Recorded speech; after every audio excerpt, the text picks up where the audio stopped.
ଭିତ୍ତି ସ୍ଥାପନ କରାଗଲା। ଜୁଲାଇ ମାସରେ କୋର୍ସ ଆରମ୍ଭ ହେଲା।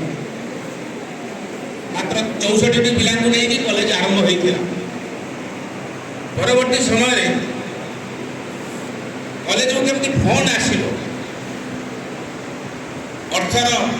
ଅର୍ଥରାଶି କେମିତି ଯୋଗାଡ଼ କରାଯିବ, ବସ୍ ବାଲାଙ୍କ ଠାରୁ ପଇସା ଆଦାୟ ହେଉଥିଲା, ଲୋକମାନଙ୍କ ଠାରୁ ପ୍ରାଇଭେଟ ଡୋନେସନ୍ ଆଦାୟ ହେଉଥିଲା।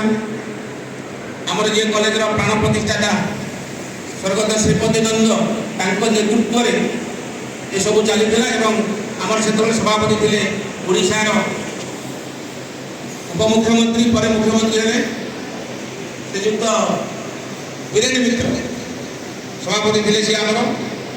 ତେଣୁ ତାଙ୍କର ନେତୃତ୍ୱରେ ଏ କଲେଜ ଆଗେଇ ଚାଲିଲା ଏବଂ ଅଧିକ ପଇସା ଆଶାରେ କଲିକତାର ଯେଉଁ ରାମକୃଷ୍ଣ ମିଶନ ଅଛି ସେ ସେତେବେଳେ ଫଣ୍ଡିଂ କରୁଥିଲା ବିଭିନ୍ନ କଲେଜକୁ, ବିଭିନ୍ନ ଅନୁଷ୍ଠାନ। ତେଣୁ ସେଠୁ କେମିତି ଫଣ୍ଡିଂ ପାଇବେ, ତେଣୁ ଆମ ଗଭର୍ଣ୍ଣିଂ ବଡ଼ିର ପ୍ରେସିଡେଣ୍ଟ ଆଉ ସେକ୍ରେଟାରୀ ଶ୍ରୀପତି ନନ୍ଦ, ପ୍ରେସିଡେଣ୍ଟ ବୀରେନ୍ଦ୍ର ମିତ୍ର ସେ ସ୍ଥିର କଲେ ଯେ କଲେଜ ନାଁଟାକୁ ଯଦି ସ୍ୱାମୀ ବିବେକାନନ୍ଦଙ୍କ ନାମରେ ନାମିତ କରି ଦିଆଯିବ ତାହେଲେ ରାମକୃଷ୍ଣ ମିଶନରୁ